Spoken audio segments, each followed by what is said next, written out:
대항력 발생 시점은 임차인 본인뿐만 아니라 배우자나 배우자의 가족까지 포함한 겁니다. 이 주택에 B, 두 부부가 거주를 하다가 비만 전입신고를 했습니다. 비만 전입신고를 언제? 2012년도 8월 31일 날 전입신고를 하고 남편이 그 이후에 세대 합가를 했습니다. 언제? 2014년도 1월 9일 날. 그러면 임차인의 대항력 발생 시점은 어떤 걸로 판단할까요? 제일 앞에 빠른 날짜 기준. 이게 기준입니다. 그래서 매각물건 명세서 보시면 최선수인 설정일자 그리고 임차인의 최초 전입자의 전입신고일자가 기록이 됩니다. 그래서 저걸로 판단하셔야 돼요. 저걸로. 아내가 먼저 전입신고하고 남편이 후에 세대를 합가한 경우 최초 전입자의 전입일이 대항력의 판단 기준이 됩니다. 그걸로 보셔야 돼요. 예, 정리를 다시 하겠습니다. 임차인의 종류. 대항력이 있는 임차인, 대항력이 없는 임차인으로 나뉩니다. 임차인을 인수해야 하는 상황인지 아닌지 그거를 판단하는 기준입니다. 일단은 임차인의 대항력이 있습니다. 그리고 확정일자를 받았습니다. 그리고 배당요구 종기일자에 배당요구 신청을 했습니다. 그러면 얘는 대항력도 있고 우선 변제권도 있죠. 둘 다 가지고 있습니다. 보증금 전액을 배당받는다고 하면 낙찰자가 물어줄 돈이 없겠지요. 보증금의 일부를 배당받고 일부를 배당받지 못하면 얘는 여전히 뭐가 있으니까 대항력이 있으니까 낙찰받지 못한 금액은 낙찰자가 물어줘야 되는 거죠. 그래서 낙찰자 일부 인수사항입니다. 요 밑으로 갑니다. 대항력이 있고 확정일자 받았고 배당요구 종기일 이전에 배당요구 신청 안 했습니다. 배당요구 신청 안 했어요. 그러면 전입, 확정, 배당요구 신청을 해야 우선 변제권이 생기는데 전입 확정일자만 받고 배당요구 신청 안 했죠. 우선 변제권 없죠. 근데 얘는 뭐만 남았어요, 그러면? 대항력만 남았죠. 대항력만 남았으니까 낙찰자가 임차인의 보증금을 전액 인수해야 됩니다. 전액. 싹 다 물어줘야 된다는 얘기입니다. 그리고 임차인의 전입일자가 말소 기준 등기보다 예를 들어 늦습니다. 임차인의 전입신고 날짜가 말소 기준 등기보다 늦어. 아까 B나 C의 경우입니다. B나 C의 경우면 이들은 대항력이 처음부터 없는 거죠. 그러면 이들이 배당을 받거나 말거나 낙찰자하고는 무관합니다. 낙찰자가 물어줄 돈, 인수할 게 없다는 얘기입니다. 교수님. 네. 근데 보통 대항력을 가지고 있는 경우가 거의 없지 않아요? 거의 없죠. 거의 없습니다. 특히 그 집주인이 의도적으로 그렇게 하는 경우도 있습니다. 잠깐 설명을 해드리면 여기 이제 재매각 사건입니다. 재경매 사건입니다. 이게 이제 물건이 이미 그 사건이 종결이 된 거라 매각 물건 명세서는 안 나옵니다. 여기 보시면 등기 권리에 근저당 설정 날짜가 있죠. 근저당 설정 날짜. 근저당 설정 날짜가 언제죠? 예. 2012년도 8월 31일 날입니다. 그죠? 2012년도 8월 31일. 임차인의 전입신고 날짜가 언제입니까? 8월 31일. 임차인의 대항력 언제 발생하죠? 9월 1일 오전 0시. 얘는 8월 31일 늦어도 오후 6시. 대항력 있어요, 없어요? 없죠. 예. 저런 경우가 꽤 많다는 거. 분명히 요 김땡땡이라는 분은 계약금 줄 때 등기부등본 확인했을 겁니다. 잔금 줄 때 당연히 등기부등본 확인했겠죠.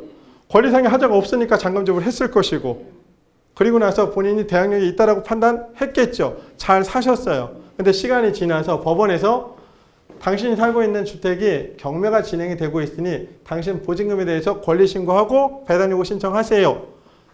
당연히 대항력이 있다라고 생각을 하고 법원에 가셨을 겁니다. 그리고 해당 서류를 열람했겠지요. 열람했더니 웬걸 자기가 전입신고하는 당일날 냉동, 냉장, 수역 근저당권을 설정을 했습니다. 그러면 얘는 당일날 효력 발생, 얘는 다음날 오전 0시에 효력 발생. 대항력이 없는 거죠. 보증금 만약에 이 사람은 지금 현재 보증금이 3천만 원이면 소액임차 보증금에 해당이 될 겁니다. 근데 만약에 이게 3억이라고 하면요. 다 날린다고 봐야죠.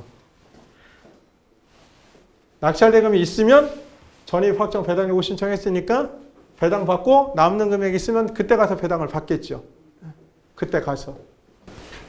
남는 금액이 없으면 소액임차인이라도 못 받는 거예요? 아니죠. 소액임차에는 제일 먼저 배당을 받습니다. 제일 먼저.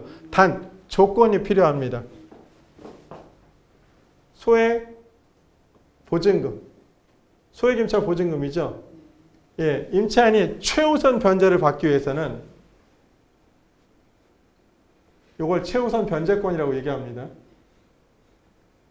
최우선 변제를 받기 위해서는 첫 번째 소액 보증금에 해당이 돼야 됩니다. 소액 보증금에. 그리고 두 번째 배당 요구 종기일까지는 배당을 신청하셔야 됩니다. 그리고 세 번째 경매 개시 결정, 즉 강제 경매가 되든 임의 경매가 됐든 그 전에 대항 요건, 주택을 점유하고 전입 신고를 마쳐야 됩니다. 요 세 가지 조건을 동시에 충족해야 최우선 변제권. 최우선 변제권은요, 우선 변제권보다 먼저 배당받는다는 얘기잖아요. 그죠? 예, 경매 비용 다음으로 배당을 받습니다. 그래서 이분은 결과론적으로 따지면 2,500만 원은 자기 소액 임차 보증금에 해당이 돼서 배당을 받고 500만 원만 뭐 했다? 예, 그냥 500만 원면 날리신 겁니다. 예. 그럼 여기서 하나 짚고 넘어갈 거예요. 이분이 50만 원씩 살고 계셨거든요. 50만 원씩. 한 1년만 미루면 500만 원 다 세이브 되잖아요. 그죠? 세이브 되죠. 세이브 되면 그냥 법원에서 2,500만 원 다 줄까요? 아니면 그 사람 차임을 만약에 안 냈다고 하면 차임을 빼고 줄까요? 빼고 줍니다. 예. 빼고 줍니다. 빼고. 예. 그냥 이렇게 대충 얼렁뚱땅 넘어가지 않습니다. 다 계산합니다. 아주 의도적으로 나쁘게 마음을 먹고 이렇게 하는 경우도 있습니다. 예, 의도적으로. 임차인 입장에서는 대처할 수 있는 방법이 전혀 없습니다. 그럼 여기서 한 가지. 그러면 임차인이 전입신고한 당일날 효력 발생할 수 있게 법을 주택법, 주택임대차법을 개정하면 되잖아요. 라고 하시면 됩니다. 되는데 개정이 안 되고 있거든요. 그리고 한번 또 생각해 보세요. 당일날 임차인한테 전입신고 당일날 효력 발생을 하게끔 만들어주면 은행에서 대출을 해줄까요? 안 해줄까요? 안 해주겠죠. 안 해줍니다.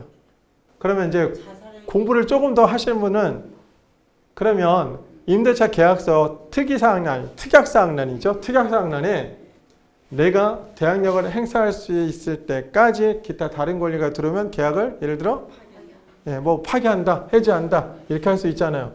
예, 저렇게 들어왔어요. 어떻게 해지할 건데? 소송하셔야 돼. 그러면 거기에 쓸 때 아니 이사를 가도 소송을 하셔야 되잖아. 계약서상에 돈을 받아내려면. 있나요? 계약서 상에 쓸 수는 있죠. 안 지키면 그냥 그걸로 끝이지. 안 지키면 예, 안 지키면. 쓸 수는 있지만 쓸 수는 있지만 안 지키는 거죠. 결국은 뭐 저게 사기죄 성립도 거의 안 된다고 보셔야 돼. 저건 정말로 그리고 이제 또 간혹 이런 경우가 있습니다. 임차인들은 임대인들 눈치를 많이 보잖아요. 그죠? 그러다 보니까 임대인 입장에서 내가 저 임차인만 없으면 대출을 좀 더 많이 받을 수 있을 것 같아요. 그러니까 임차인한테 가서 내가 이거 대출 좀 받아야 되겠으니까 잠시 주소지를 딴 데다가 뺐다가 내가 대출 받고 다음날 들어오면 안 되겠니? 이렇게 얘기해서 예를 들어 임차인이 그렇게 해줬다고 가정을 할게요. 그러면 대항력이 있을까요? 없을까요? 없습니다. 예. 없습니다. 법원에 가서 아무리 하소연을 해도 안 돼요. 그건. 그래서 여러분은 집을 자식들은 꼭 사주시는 걸로 꼭 그렇게 하시는 걸로 하셔야 돼. 지금 전입일자랑 확정일자랑 다르잖아요. 예, 다르죠. 다르죠. 이걸로 인해서 뭔가 페널티가 있었던 걸로 기억해요. 아니요, 없어요. 이게 확정일자만 있으면 배당을 받는다고 생각하는 임차인들이 있어요. 잘못된 거예요. 배당을 받기 위해서는 뭘 해야 된다고요? 세 가지. 전입, 확정일자, 배당요구 종기일까지 배당 신청. 요 세 가지. 요 세 가지 중에 하나라도 빠지면 배당에서는 배제시켜버립니다. 반드시 저걸 충족해야 돼요. 그러면 이 사람은 그나마 전입신고날짜가 빠른 경우입니다. 확정일자가 늦은 경우고. 그러면 확정일자가 예를 들어 2012년도고 전입신고날짜가 2014년도라고 하면요. 예, 전입신고가 없는 확정일자는 무의미합니다. 아무짝에 쓸모없어요. 아무짝에 쓸모없습니다. 반드시 전입신고가 전제돼야 됩니다. 그래야 대항력을 논할 수 있고 그래야 우선 변제권을 논할 수 있고 그래야 최우선 변제권을 논할 수 있습니다. 그게 일단은 먼저 1순위로 잡혀 있어야 됩니다. 확정일자를 먼저 받고 전입을 나중에 하는 사람이 있지요. 보여드릴게. 그렇게 되면 어떻게 되는 거예요?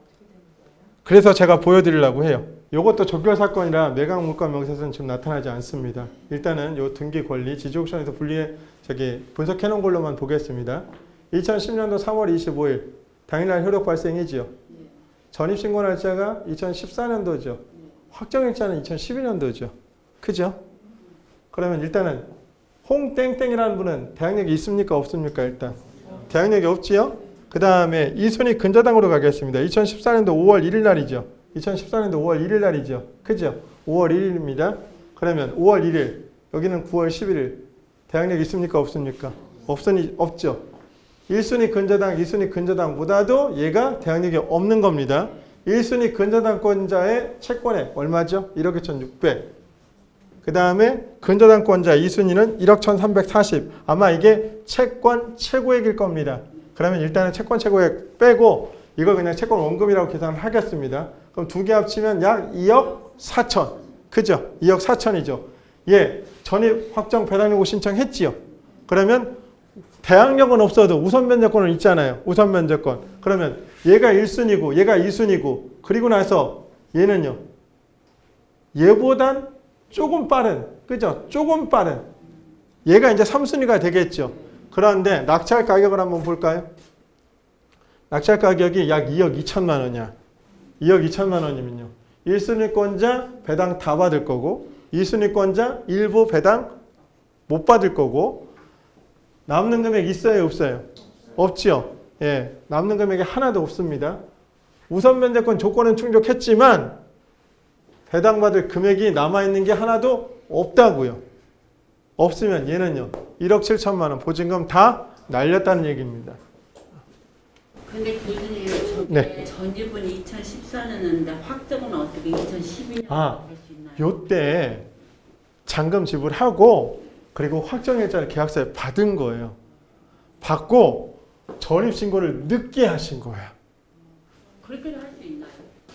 아까 여기 부부 A, B 해서 네. B가 먼저 전입신고하고 나중에 A가 합가하면 가장 빠른 날짜가 기준이라 그랬죠. 그렇게 했으면 이 물건도 어느 정도는 자기의 보증금을 챙길 수 있었을 거예요. 그런데 요 두 분이 전 부동산에 전세를 살고 계시다가 계약 기간이 끝났는데 임대인한테 돈을 달라고 했는데 안 줬을 수 있죠. 그래서 계속해서 A와 B는 대항력을 유지하기 위해서 여기 주민등록을 계속 유지시켜 놨던 거야. 두 분 중에 한 분만 먼저 빠져나갔으면 됐어요. 일부라도 배당을 받을 수 있는 상황이었어요. 근데 두 분 다 늦게 전입신고한 거예요. 두 분 다. 세대를 분리해서 전입신고를 미리 해놓고 나중에 세대 합가를 다시 하시면 되는 거야. 근데 그걸 누구도 가르쳐주는 사람이 없었고 물어보지도 않으셨던 거죠. 형제는 어떤가요? 상관없어요. 그것도. 예. 같이 넣으면 같이 이렇게 가도 상관없습니다. 예, 따로 가셔도 상관없고. 그러면 확정일자보다는 전입 신고를 그게 제일 중요한 거예요. 제일. 그렇다고 잔금도 주지 않았는데 전입신고를 먼저 했다. 이건 무의미합니다. 아까 점유가 들어가야 된다 그랬잖아요. 점유가. 그래서 요거만 잘 판단하셔도 내 보증금을 지킬 수 있는지 없는지 이걸 확인하실 수가 있어요. 그리고 등기부등본을 딱 뗐더니 채권액이 한 40% 그리고 내 보증금 한 30% 했더니 전체 매매 금액의 70%를 넘어간다. 그러면 요거는 들어가지 마셔야 되는 부분이야. 전월세를 들어가시면 안 되는 부분이라고요. 왜? 서울은 한 번 빠지면 20%지만 지방은 한 번 빠지면 30%씩 빠져요. 서울은 100에서 시작을 하잖아요. 한 번 유찰이 되면 20% 저감이에요. 여기 80%. 또 80%에서 곱하기 2잖아요. 곱하기 2하면 16 빼면 64%죠. 64%. 거기서 또 곱하기 2하면 51.2%라고요, 이게. 근데 지방은요, 100에서 시작하면 70. 70에서 한 번 빠지면 49%야. 확 빠져버려요. 특히 지방에서는 근저당권 혹은 뭐 가압류가 들어가 있으면 아예 처음부터 들어가시면 안 되는 집이고, 근저당권 거기다가 내 임차보증금 합의 시세 70%를 넘어가 이상이다 그러면 요거는 전월세를 안 들어가셔야 돼. 특히 전세 들어가시면 안 돼. 만약에 전세를 들어가신다고 하면 주택보증보험공사 있죠. 예, 보증보험 하시고 들어가셔. 하시고 들어가시는 건 상관이 없어요. 그럼 보증보험에서 다 100%. 예, 다 100% 받고 나중에 그 주택보증보험공사에서 구상권을 행사하죠. 예, 그렇게 가는 겁니다. 그러니까 요거는 들어가시면 사실 안 되는 부분이에요. 이렇게. 주택보증보험에 들어갈 때는 그러면 내가 보증금에 대한 액수에 대한 거를 그렇죠. 요거. 그거를 내 그것도 100% 해줄 때가 있고, 뭐 예를 들어 이렇게 근저당이 많다 그러면 100% 안 해주고 한 70이나 80%만 해줄게요라고 하는 경우도 있어요. 그래서 그거는 조건을 좀 조율을 하셔야 돼요. 그래서 이 홍땡땡이라는 분은 보증금을 저걸로만 보면 다 날린 겁니다. 그래서 요거를 한 페이지로 다시 정리를 했습니다. 임차인의 권리관계 분석, 전입신고일에 전입신고한 날짜에 계약서에 요 계약서입니다. 계약서에 확정일자 받은 겁니다. 계약서에 확정일자 받았습니다. 첫 번째 유비로 갑니다. 유비 여기 보시면 최선순위 설정일자가 뭐지요? 최선순위 설정일자 예, 여기 최선순위 설정일자죠. 여기 그죠? 예, 요게 최선순위 설정일자입니다. 2007년도 9월 28일 예, 임차인 전입신고 날짜에 확정일자 받았습니다. 예, 전입신고 만소기준등기 날짜보다 전입신고 날짜가 빠르죠. 일단 대항력 있지요. 확정일자 받았죠. 배당요구 신청했어요, 안 했어요? 안 했죠. 그럼 대항력은 있고 우선 변제권은 없고, 그러면 보증금 전액을 누가 물어줘야 돼요? 낙찰자가 물어줘야 돼요. 낙찰자가. 두 번째로 갑니다. 2007년도 9월 28일 날입니다. 관우 갑니다. 관우. 2000년도 8월 11일 날 전입신고 했습니다. 전입신고 했어요. 대항력 일단 있지요. 게다가 전입신고 날짜에 확정일자 받았습니다. 받았어요. 그리고 배당요구 신청했지요. 그러면 대항력도 있고 우선 변제권도 가지고 있지요. 둘 다 가지고 있어요. 그래서 보증금 전액을 배당받아 가면 낙찰자가 추가로 물어줄 돈이 있다 없다? 없죠. 인수사항이 없다는 얘기입니다. 근데 보증금의 일부만 배당을 받는다고 하면 낙찰자 인수사. 예, 일부 배당받지 못한 금액은 여전히 대항력을 행사할 거예요. 그렇기 때문에 낙찰자가 인수해줘야 된다는 얘기인 거고. 그죠? 여기로 갑니다. 2007년도 9월 28일입니다. 2007년도 9월 27일. 대항력 발생 시점은 9월 28일 오전 0시. 얘는 9월 28일 오전 9시 이후. 얘가 시간상 9시간이 빠르죠. 빠릅니다. 대항력 일단 있습니다. 대항력 있고 확정일자 받았다고요. 당일날. 그리고 배당요구 신청했나요? 안 했나요? 안 했죠. 그럼 보증금 낙찰자가 전액 물어줘야 되죠. 그죠? 위의 상황하고 똑같은 거잖아요. 지금. 그죠?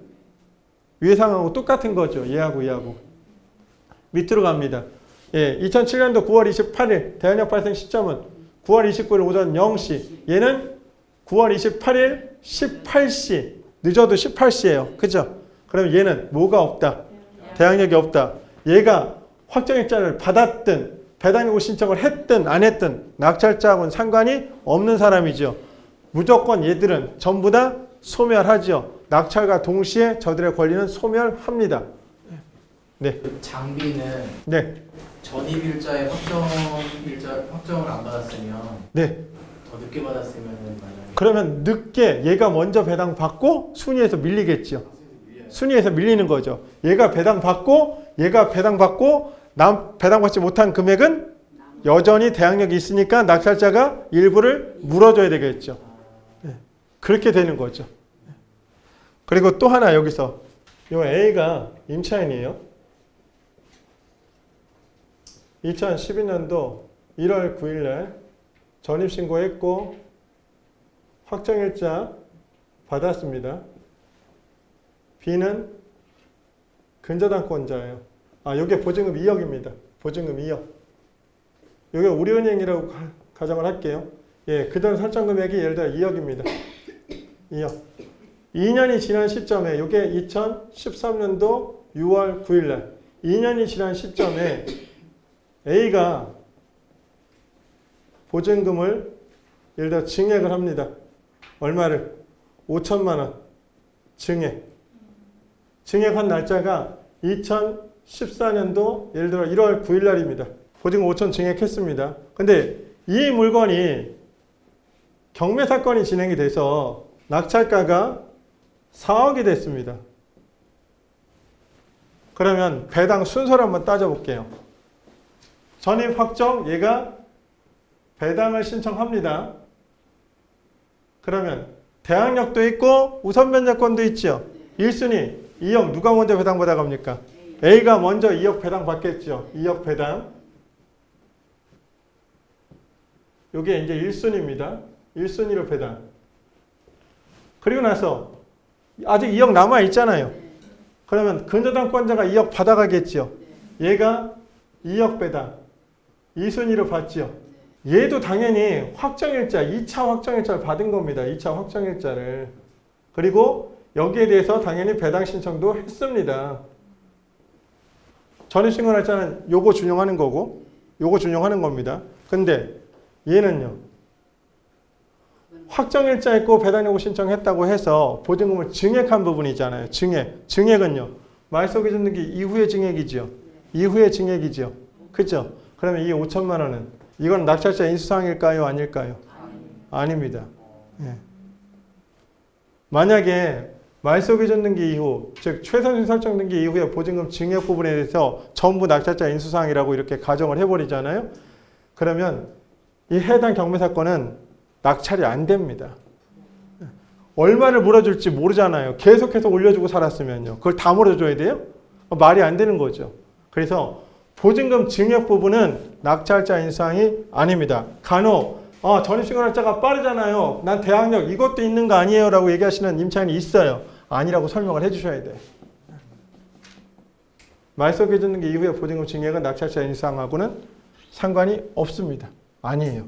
그래서 요 부분만, 요 표, 요 도표만 기억을 잘 하시면 권리분석, 임차인에 대한 권리분석은 다 끝납니다. 그리고 다음으로 넘어갑니다. 그러면 여기 보시면 친인척 간의 임대차 대항력으로 인정하느냐? 친인척 간의 부부 사이, 부모와 미성년자 간의 사이는 임대차 관계를 인정하지 않습니다. 예, 이게 그냥 판례예요, 판례.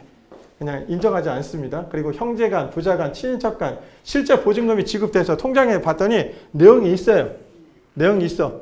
그러면 요거는 당연히 그 지급되었는가 여부에 따라서 달라집니다. 실제로 지급된 임차보증금이 있고 말소기준등기보다 먼저 전입신고하였다면 대항력이 있는 것으로 보셔야 됩니다. 있는 것으로.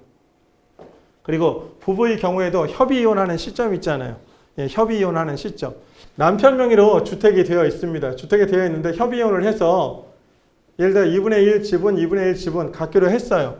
혹은 그냥 남편이 주택을 내가 팔아서 줄게 이렇게 했는데 주택이 안 팔려요. 대신 그러면 내가 나가고 당신 여기에 전세 사는 걸로 가정하자. 예, 이렇게 협의할 수 있죠. 그러면 이혼한 시점이 있을 거예요. 그죠? 협의 이혼한 시점. 그걸 혼인관계 해소일이라고 얘기해요. 혼인관계 해소일 다음 날부터 임차인의 지위를 갖게 됩니다. 그래서 그런 것들도 매각물권 명세서에 기록이 되는 경우가 있습니다. 그래서 그것도 좀 보실 필요가 있어요. 그리고 전 소유자가 임차인이 되는 경우가 있죠. 내가 내 집을 팔고 그 주택에 전세나 월세를 사시는 분들 계시잖아요. 그죠? 예. 이제 이런 경우입니다. 이게 이제 판례입니다. 판례. 2012년도 4월 9일 날 소유자 A가 전입신고를 하고 삽니다. 그리고 나서 B은행에 근저당권을 설정을 하고 2014년도 6월 18일 날 근저당권을 설정을 했습니다. 그리고 나서 A가 이걸 C한테 소유권 이전을 합니다. 소유권 이전. 언제? 2015년도 6월 예를 들어 20일 날이라고 가정을 할게요.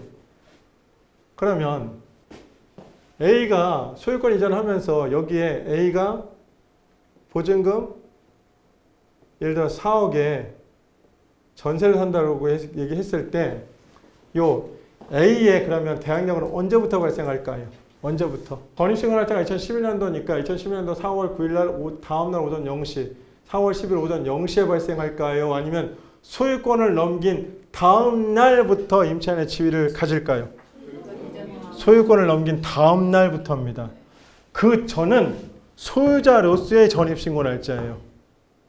실제 임차인으로서 전입신고 날짜, 대항력을 행사하려면 소유권을 넘긴 다음 날부터입니다. 즉 6월 21일 오전 0시가 임차인으로서의 대항력 발생 시점이 되는 겁니다.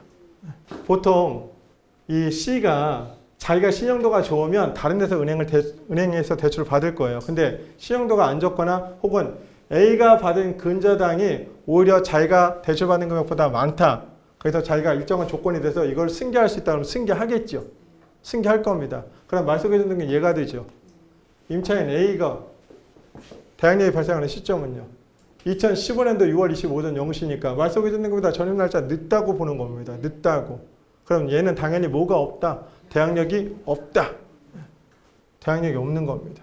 그리고 재경매 사례입니다. 재경매 사례.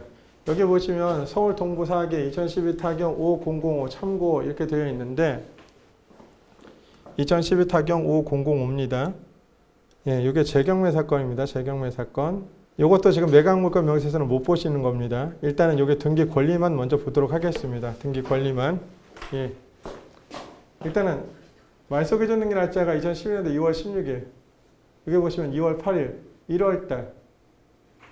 이분은 주소지만 옮겨놓은 것 뿐입니다. 중요한 건 이 사람입니다. 이 사람. 말소기준 등기보다 전입신고 날짜가 빠르죠.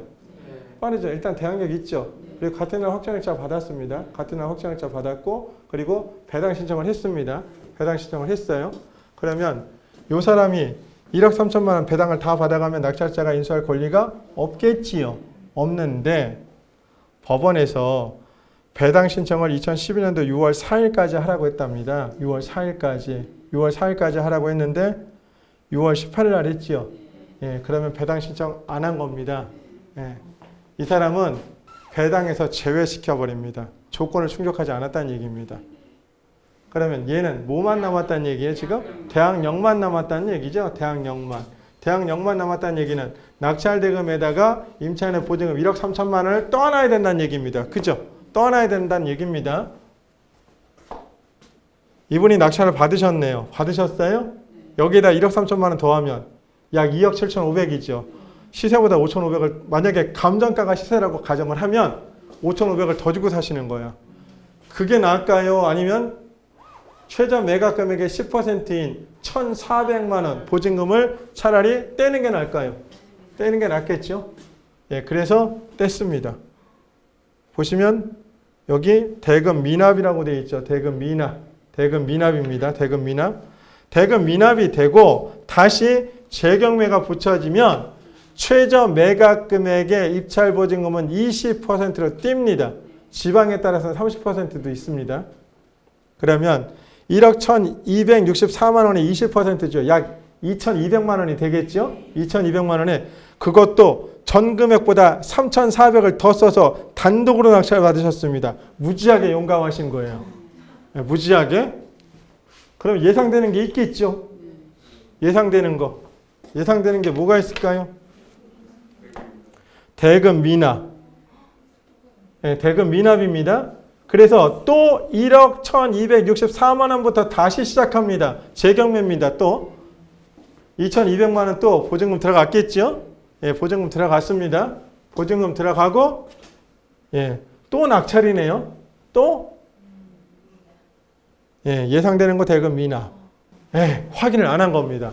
전입 확정 배당 요구 신청만 하면 우선 변제권이 있어서 말소기준 등기보다 날짜가 빠르니 배당 받을 수 있다라고 생각한 거예요. 뭘 확인 안 했을까요? 제일 중요한 게 배당 요구 종기일 날짜 확인 안 한 거예요. 그게. 매각물건 명세서에 특이사항으로 안 적어줘. 그걸 왜 특이사항으로 적어요? 예. 안 써요. 그런 거. 예. 그냥 비고란에 재매각 사건 입찰보증금 20% 이렇게만 쓰지. 예. 그러니까 저거를 확정 배당 그거를 신청한 거를 못 보고 들어간 거 아니요. 확정하고 저 전입신고 날짜는 봤는데 배당 요구 종기일 언제까지 배당 요구 신청하라고 했던 그 날짜를 확인 안 한 거예요. 미확인. 조건을 충족 못 했다는 얘기죠. 근데 그거를 제대로 확인을 안 한 거죠. 그리고 나서 7,300에 단독으로 낙찰. 그럼 여기다가 1억 3천만 원 더해도 2억에 사는 거잖아요. 2억에. 시세가 2억 2천이라고 하면 그래도 임차인 입장에서는 그냥 실소유자 입장에서는 좀 싸게 산 거죠. 근데 저라면 제가 만약에 대항력인 임차인이라면 저는 권리신고 할까요? 안 할까요? 안 합니다. 배당받아야 되니까. 아니요. 배당을 받으려면 권리신고를 해야 되고 저는 제가 왜 권리신고를 안 할까요? 제 보증금에 대해서 제3자가 알 수 있어요? 없어요? 없지요. 간혹 아니 그 부동산에 가서 얼마에 계약했는지 물어보면 되잖아요. 중개업자가 당연히 가르쳐 주면 좋겠지만 가르쳐 준다고 해서 그게 진성일 가능성은 별로 없어요. 왜? 제가 중간에 올려주고 살았으면 어떡할 건데? 제가 보증금 더 올려주고 살았으면 그걸 어떻게 아냐고요. 보증금 올려줄 때 부동산 통해서 다시 재계약하고 하는 경우는 극히 드물잖아요. 그냥 임대인 통장에다가 보증금 증액해서 얼마 이렇게 해서 보내고 말지. 저는 권리신고 안 할 겁니다. 제3자가 제 보증금에 대해서 모를 거예요. 그러면 입찰자 입장에서는 얼마를 낙찰되고 왜 떠나야 되는지 모를 거니까 입찰 참여를 할까요? 안 할까요? 안 하겠죠. 당연히 안 할 겁니다. 안 하면 당연히 저는 계속 유찰이 될 거 보고 제가 직접 낙찰받으러 들어갈 겁니다. 제가 직접 싸게 제가 낙찰받을 겁니다. 그래서 말소기준 등기 의미 1번, 2번, 3번이 굉장히 중요합니다. 그래서 그거를 반드시 체크하셔야 됩니다. 체크하시고 다음 시간에는 조금 더 구체적인 설명을 하도록 하겠습니다. 오늘은 여기서 마치겠습니다. 고생하셨습니다. 고생하셨습니다.